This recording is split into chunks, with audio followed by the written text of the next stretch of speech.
నమస్తే, నేను చెవుల కృష్ణాంజనేయులు. ఎలక్షన్ కమిషను ఉన్నతాధికారులు ఆంధ్రప్రదేశ్కి వచ్చారు.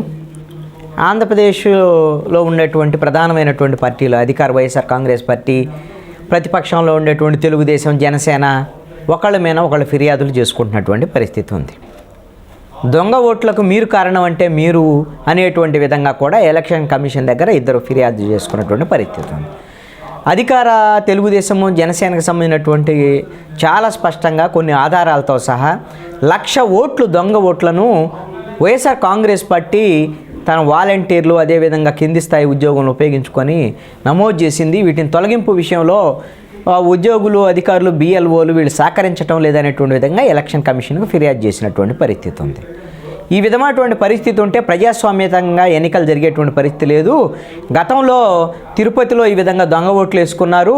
అదేవిధంగా బద్వేలు, ఆత్మకూరు అసెంబ్లీ ఉప ఎన్నికల్లోనూ, స్థానిక సంస్థల ఎన్నికల్లో కూడా ఇదే తరహాలో జరిగింది.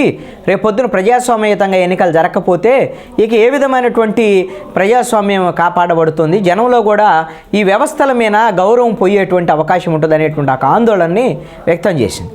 అయితే అధికార వైఎస్ఆర్ కాంగ్రెస్ పార్టీ కూడా ఎలక్షన్ కమిషన్ దగ్గరికి వెళ్ళి ఈ దొంగ ఓట్లకు సంబంధించినటువంటి వ్యవహారం ఇవన్నీ కూడా తెలుగుదేశం పార్టీ వాళ్ళు తెలుగుదేశం అధికారంలో ఉన్నప్పుడు చేశారు.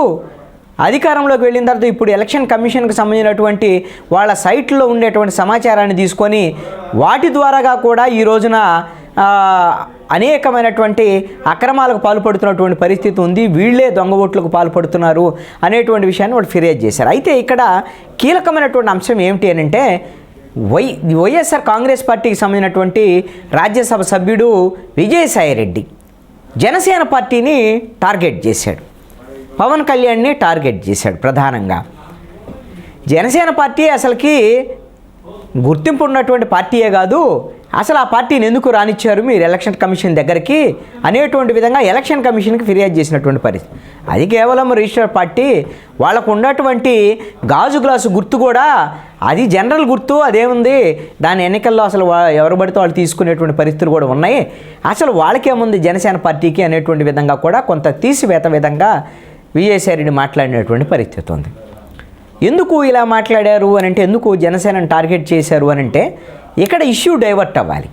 దొంగ ఓట్లకు సంబంధించినటువంటి వ్యవహారము, తెలుగుదేశం జనసేనకు సంబంధించినటువంటి వాళ్ళ ఓట్ల తొలగింపుకు సంబంధించినటువంటి వ్యవహారము, ఇది చర్చకు వస్తే, ఈ అంశం కింద ప్రజల్లోకి విస్తృతంగా వెళితే ప్రభుత్వం అడ్డదారుల్లో మళ్ళీ గెలవాలనేటువంటి చూస్తుంది అనేటువంటిది జనంలోకి విస్తృతంగా వెళ్ళేదానికి అవకాశం ఉంటుంది.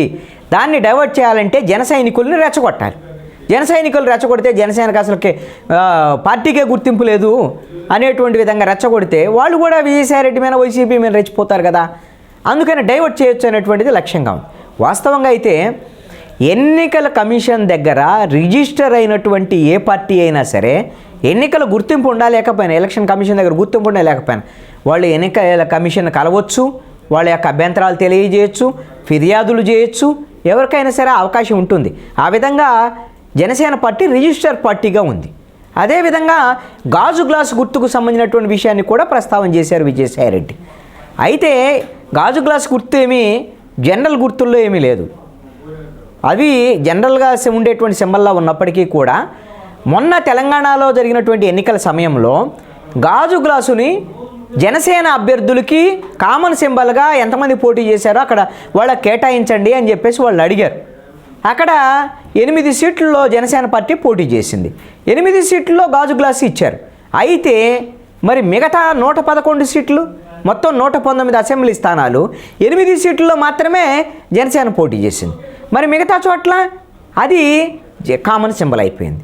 అప్పుడు ఎవరైనా సరే దాన్ని ఆ సింబల్ని తీసుకునేదానికి అవకాశం ఉంటుంది మీకు. అందుకనే మొన్న తెలంగాణ ఎన్నికల్లో గజ్వేల్లో కేసీఆర్ కూడా పోటీ చేశారు. ఆ గజ్వేల్ నియోజకవర్గంలో నేషనల్ నవక్రాంతి పార్టీ అని కనకం శ్రీనివాసరావు అని ఆంధ్రప్రదేశ్ సంబంధించినటువంటి వ్యక్తి, పల్నాడు వ్యక్తి, అతను వాళ్ళ పార్టీ తరఫున గజ్వేలు నియోజకవర్గంలో నేషనల్ నవక్రాంతి పార్టీ తరఫున ఆ అభ్యర్థికి గాజు గ్లాసు గుర్తు అప్లై చేసుకుంటే ఎన్నికల కమిషన్ ఇచ్చింది.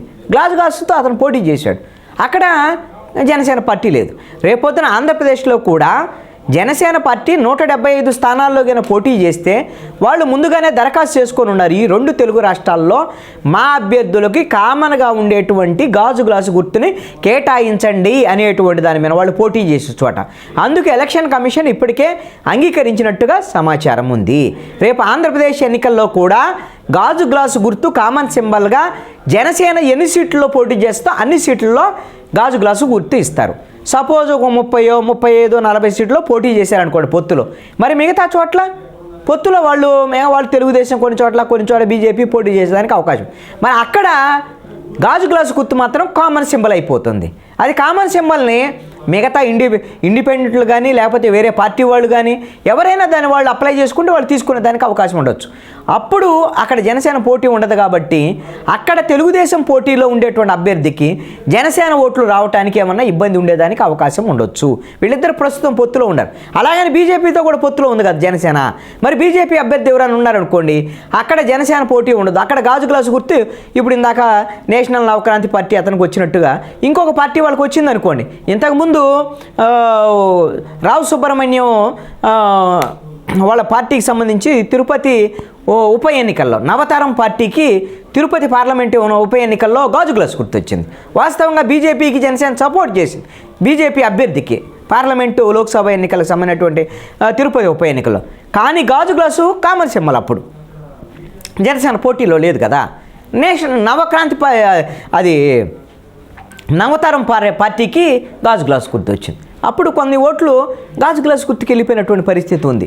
ఈ విధమైనటువంటి ఇబ్బంది అయితే మాత్రం వచ్చే ఎన్నికల్లో కూడా ఖచ్చితంగా వచ్చేటువంటి అవకాశం జనసేన పార్టీ వైపు నుంచి అయితే ఇబ్బంది ఉంది. జనసేనతో మిత్రులుగా ఉండేటువంటి తెలుగుదేశం బీజేపీ లాంటి వాళ్ళకు కూడా జనసేనకి సంబంధించినటువంటి ఓట్లు కొన్ని ఈ గాజు గ్లాస్ గుర్తుకి జనసేన పోటీ చేయని చోట వెళ్ళేదానికి అవకాశం ఉంది. అందుకనే ఇప్పుడు విజయసాయిరెడ్డి చేసినటువంటి ఈ వ్యాఖ్యలు ఖచ్చితంగా జనసేన వాళ్ళని రెచ్చగొట్టడానికి ఉడికించడానికి చేసినటువంటి వ్యాఖ్యలుగానే మనము భావించాల్సి ఉంటుంది.